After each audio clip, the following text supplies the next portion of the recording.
Up next, a View from the Top interview sponsored by Invisalign.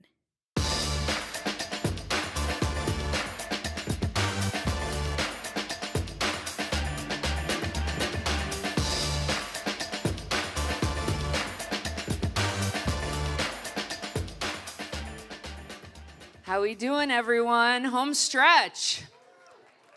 Come on. How we doing, everyone? Yes, I did change my outfit. This is Kiki Rice's basketball jersey. So for those of you looking for your next fit, you can go check that out. I am so excited to be on this panel with these incredible women. Interestingly, I had the opportunity to meet Kamal, who is head of marketing at Invisalign, VP brand. Like 3 weeks ago? Yeah. I'm breaking news. We're breaking all sorts of news today. But Kamal and I actually literally met 2 months ago now, maybe, on a panel at South by. And I think like all of us in women's sports, when you lock in on this conversation. In so much, they're like, come on, you guys have to go to the panel. I'm like, one more second, we need to figure this out.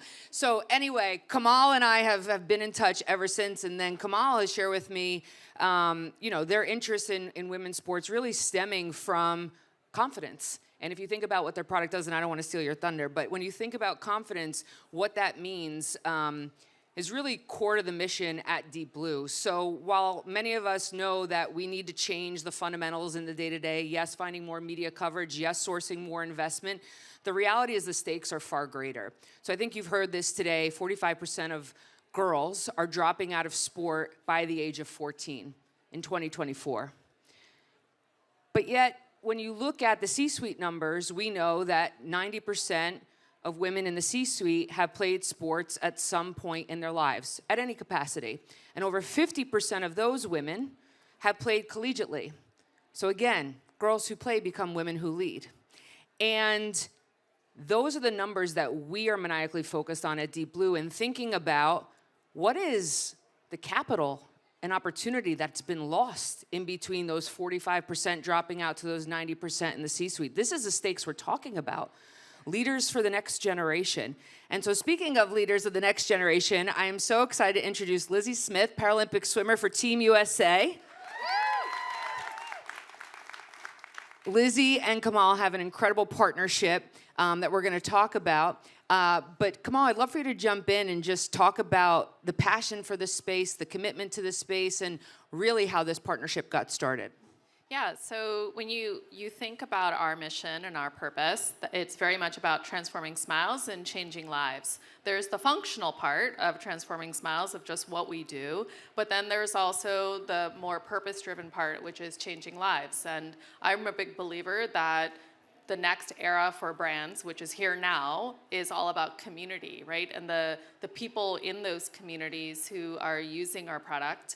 And when you think about the stats that you just shared, there's another stat I'll share, and that is that 55% of girls in the 5th and 6th grade in the US do not have the confidence to achieve whatever it is that they dream of achieving at that stage in their life. That is atrocious, right? And so in order for us to change that, we as brands have to jump in. And I think that sports is an obvious place to jump into. Why? Because we as brands and sports really drives culture, right? And so when we think about driving culture, changing that kind of stat, that starts with the storytelling, which has been spoken about on this stage all day today. And it also really involves brands being inclusive and representative so that every little girl and little boy who's sitting in their living room, in their homes, in their communities can say, you know what, I can see myself in that person, whoever that person is. And that's really where the passion for us really stems from, so that we can ensure that we are reaching those little girls, those little boys who our brand wants to connect in with, but we've got to tell those stories and use our platform to do that.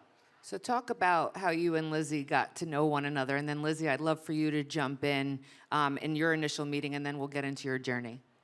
So Lizzie and I met when we were activating at South by, right? So we were activating at South by. We were looking for creators who use Invisalign to help us tell the stories. We found Lizzie, who is living in Austin right now, and Lizzie had already had Invisalign organically. And when the names came across my desk and I started to learn about the stories, I learned about Lizzie's story and I said, oh my gosh, I have to meet her, and somebody please call her, and how do we not know about her already? So, Lizzie and I started to get to know each other in prep for South by. We met actually for the first time at South by, and Lizzie shared her story with me in terms of confidence and the confidence that she found, which I'll let Lizzie tell that story. And I immediately had a connection, and immediately I said to Lizzie as we were walking up the hill that day after shooting some content, I said, hey, listen, we're gonna work together, and we're gonna do a lot more work together, and here we are. Amazing. Let's hear, Lizzie, give us the journey going back to young Lizzie. I know we've talked about this in prepping for today, but I'd love for you to share with the audience, taking us into why confidence is so important to you in this partnership. Yeah, of course. So I was born with a condition called amniotic band syndrome. Long way of saying I was born with one hand, so don't mean to fool you guys, but this isn't real.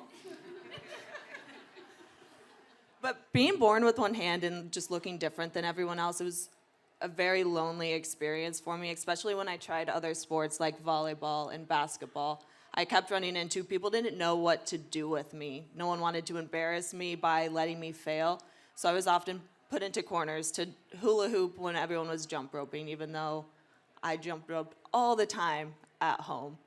So then I started swimming, and it was the first place where no one was doubting me. I couldn't hear them, so probably that's why I kept swimming. But I got in my head that I was an ugly girl, which is, as a kid, you think being an ugly girl is the worst thing possible.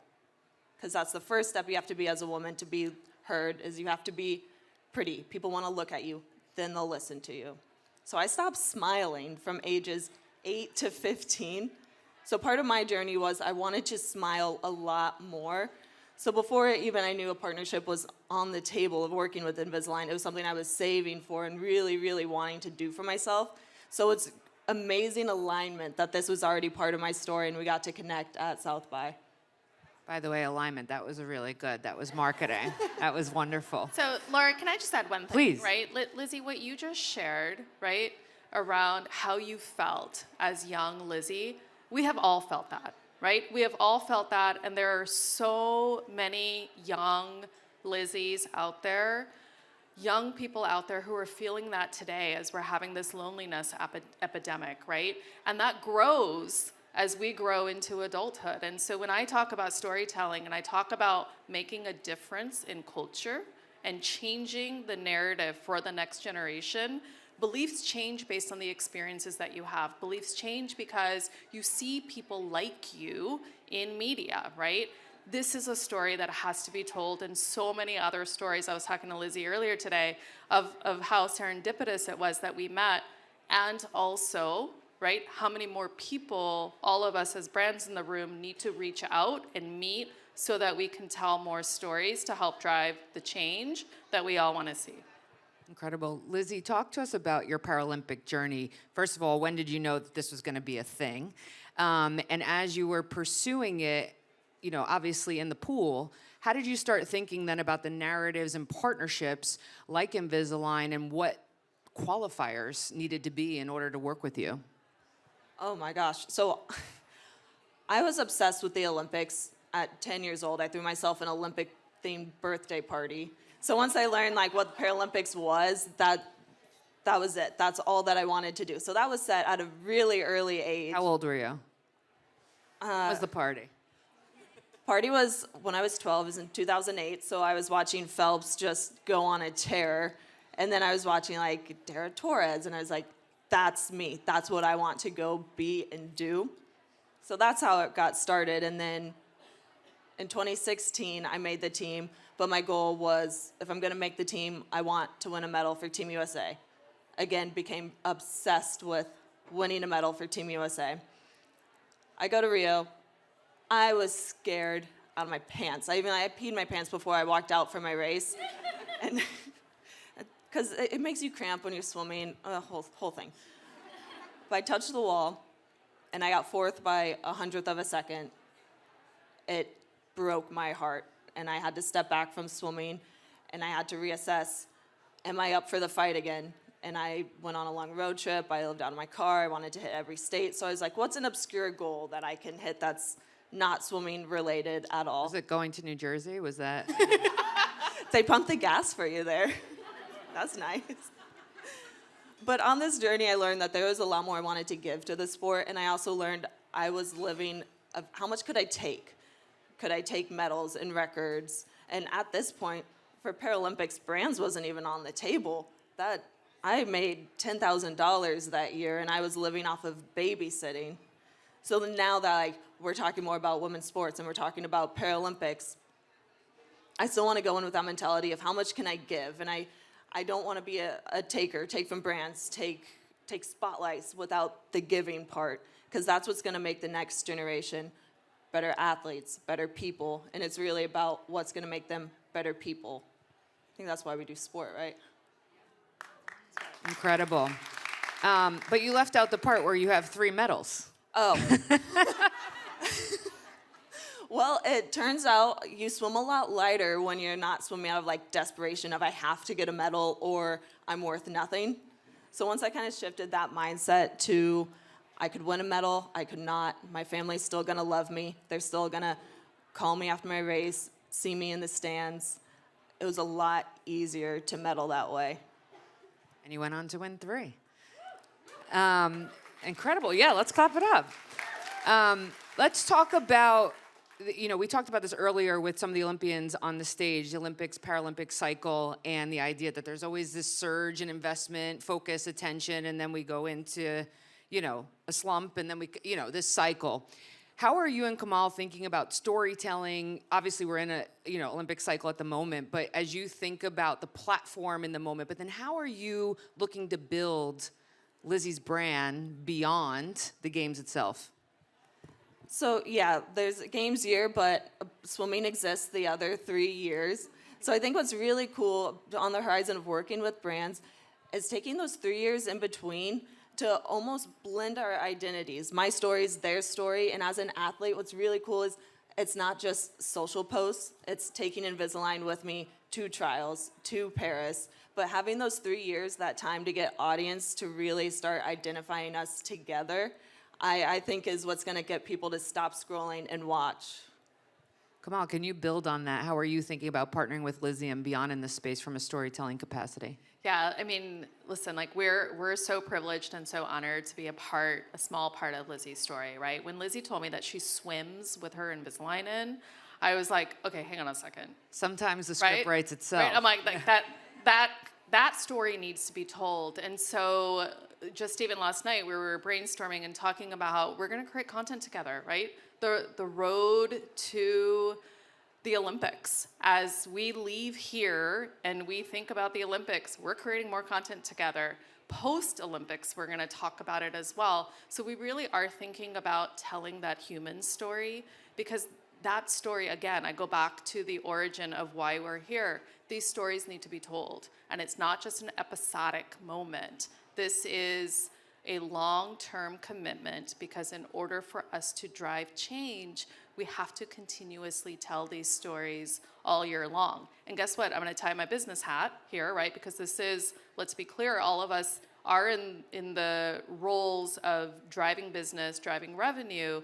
At the end of the day, right, there is no better content than the content of real people who are using your product, that we all have the privilege to be a part of their lives. And it is our job to tell those stories, to elevate and celebrate all of the people who are buying our products every single day, right? And for our brand, that's women. And for many brands, that is women. I want to click in on something you said. You brainstormed together. Something that we're really adamant at Deep Blue and why we built our athlete advisory is to ensure that women, the female athletes, right, that they are a part of the briefing process from the onset, not when they're on set, we like to say. Talk about what that partnership is like and how, and I know, Lizzie, we talked a bit in prep about representation and getting the narrative correct and ensuring that your journey is accurately reflected in the work that you're doing together. Well, it's really nice that our stories naturally blend. So it's easy, nothing's like crafted and I have to act. So I think like looking for partnerships, who's already a user who can speak very authentically to that brand experience. So it's honestly, it's not a job, it's natural. It's extremely natural. And I'll build on that and say, you know, we'll co-create together, right? That's so important for us because we don't want to manufacture a story, right? It's not gonna work. Every single person will smell the manufacturing, but plus the story's already here, right? Lizzie's talking, she's ideating, she's talking about swimming with her Invisalign in, she's talking about like that extra boost of confidence. Your mom's a photographer. You talked about young Lizzie not wanting to have her photo taken, and this is where like as Lizzie talks, you know, our team will jump in and say, okay, well, hang on a second. There's a thread there. What do you think if we did it this way? We talked about what kind of pool she likes to swim in. What's her favorite pool where we could get some content there? So it really is co-creation together. We will build it together so that it's something Lizzie's proud of, and it's also something we're really proud of that will hit with her audience and the audience that we're looking to connect in with. You both are super incredible. Lizzie, before we go, what are you most looking forward to about the summer games ahead? The natural like progression of not medaling, silver medal, it's now chasing gold medal. So I'm excited to hopefully be on the podium and this time have family and friends in the crowd. I'm a big believer in when, not if, so let's just drive that. Manifest. That seems to be the theme today. I keep getting told that. No, we manifest everything. So when I win a gold medal. There we go. Will you come back next year and show us? Oh my gosh, please bring me back. And Kamal, what about yourself? What are you looking forward to this summer? Listen, I think women have always deserved the main character energy. I'm looking forward to seeing that on the main stage. LFG. All right. Kamal, Lizzie, thank you so much.